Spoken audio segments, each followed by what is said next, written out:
2004 में बीजेपी को सत्ता से रोकने के लिए यूपीए बना था। धीरे धीरे यूपीए बिखरा, तो क्या अब यूपीए 2.0 वर्जन सियासत का आ चुका है जिसका नाम इंडिया हो सकता है? फिलहाल ऐसा लग रहा है, क्योंकि अभी विपक्ष की संयुक्त बैठक के बाद प्रेस कॉन्फ्रेंस होनी बाकी है। अगर यही नाम होता है तो नाम के आधार पर तस्वीर कैसी है देखिए। एक तरफ अब एनडीए है, यानी नेशनल डेमोक्रेटिक अलायंस, राष्ट्रीय लोकतांत्रिक गठबंधन, और दूसरी तरफ अब तक की खबरों के अनुसार दावा है कि विपक्ष का नाम इंडिया हो सकता है, यानी Indian national democratic inclusive alliance. Hindi में कहें तो भारतीय राष्ट्रीय लोकतांत्रिक समावेशी गठबंधन। इस नाम के आधार पर दोनों गठबंधन की तुलना करें तो राष्ट्रीय लोकतांत्रिक और गठबंधन शब्द दोनों में समान है। नए नाम में कांग्रेस ने भारतीय और समावेशी शब्द यानी इंडियन और इंक्लूसिव को और जोड़ दिया है, जिसके आधार पर विपक्ष के गठबंधन का नाम इंडिया होने का दावा किया जा रहा है। सीधे हम आपको लिए चलते हैं अपनी संवाददाता मौसमी सिंह के पास। मौसमी, अभी ये घोषणा होना बाकी है, लेकिन हम समझ सकते हैं कि जिस जिस तरह के ट्वीट हुए हैं उसके बाद ये घोषणा केवल एक औपचारिकता है।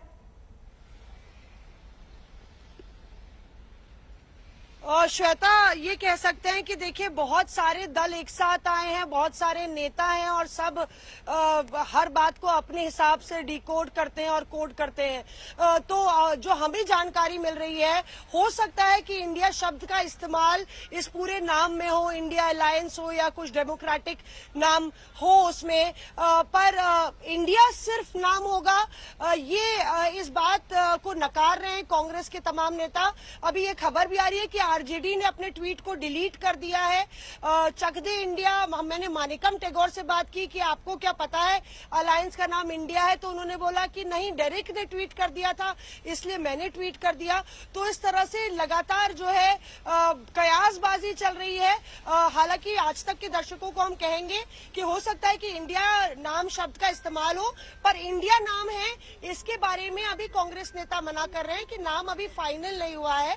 कई नामों पे चर्चा हुई है और प्रेस वार्ता अभी होने वाली है। हम लोग सब प्रेस वार्ता के लिए जा रहे हैं जहां तमाम नेता मौजूद होंगे और उसमें पता चल जाएगा कि आखिर नाम क्या होगा। ये जरूर जिक्र हो रहा है कि सोनिया गांधी चाहती थी कि नाम कुछ ऐसा हो जो सबको अच्छी तरह से समझ में आए। हेमंत सोरेन, आप देख रहे हैं कि कांग्रेस नेताओं के साथ साथ तमाम विपक्षी दलों के नेता जो है उनके आने जाने का सिलसिला यहाँ पे ताज वेस्ट एंड जहाँ पे ये कार्यक्रम है वहां पे कुछ इस तरह की तस्वीर है। पहली बार आपको भीतर की तस्वीर हम दिखा रहे हैं श्वेता।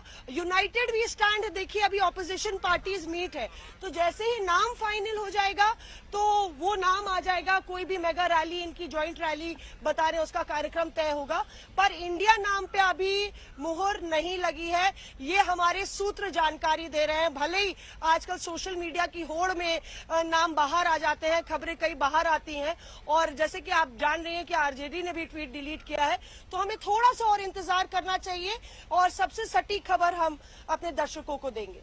दो वजहों से भी हो सकता है कि सार्वजनिक घोषणा की प्रतीक्षा की जाए या फिर इस नाम के साथ कोई और शब्द जुड़ा हुआ हो, और जैसा मौसमी कह रही है कुछ देर के लिए इंतजार करना होगा, क्योंकि सोशल मीडिया के साथ ही अचानक ये अटकलें शुरू हो गई कि क्या इंडिया नाम हो सकता है।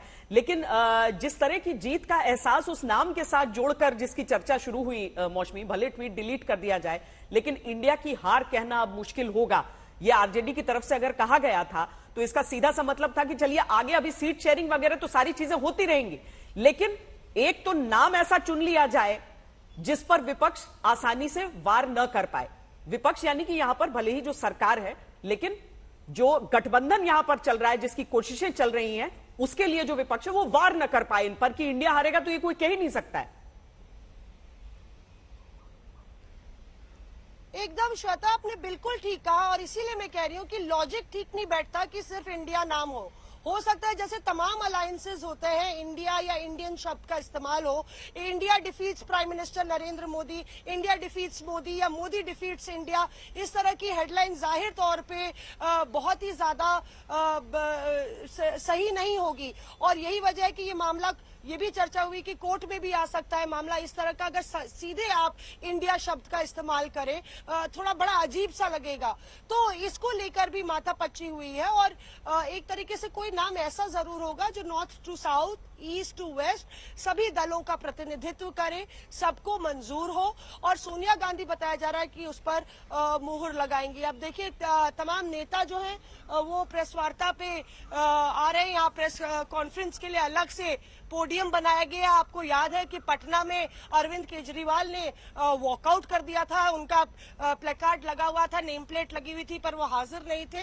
तो यहाँ पे अब प्रेस कॉन्फ्रेंस की तैयारी हो रही है और कुछ ही देर में प्रेस कॉन्फ्रेंस होगी जिसमें सभी नेता मौजूद रहेंगे। श्वेता, मौसमी, इसके अलावा जो बाकी बातचीत हुई है, चूंकि आपने आम आदमी पार्टी का जिक्र भी किया, जिसे शुरुआत में ही बैठक में शामिल होंगे या नहीं, फिर कांग्रेस की तरफ से आश्वासन मिला और उसके बाद आम आदमी पार्टी शामिल हो गई, तो उसके अलावा गठबंधन में कोई गांठें रही चर्चा के दौरान या फिर सब कुछ बढ़िया नजर आ रहा है अभी?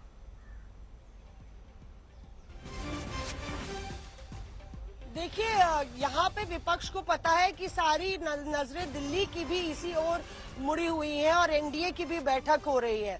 ज्यादा गुंजाइश नहीं है लड़ाई झगड़ा करने की, मतलब कि बंद कमरे में ही सुलह हो जाए, इस पर ज्यादा जोर दिया गया है। इसीलिए अब देखिए कि मल्लिकार्जुन खड़गे कुछ महीनों बाद उन्होंने एमके स्टालिन के जन्मदिन पे बोला था कि हमने कभी ऐसा नहीं कहा कि कांग्रेस का पीएम उम्मीदवार होना चाहिए। हालांकि उन्होंने ऐसा कहा था हैदराबाद में कि राहुल गांधी का ही नेतृत्व होना चाहिए, कांग्रेस की सरकार आ रही है और राहुल गांधी लीड करेंगे।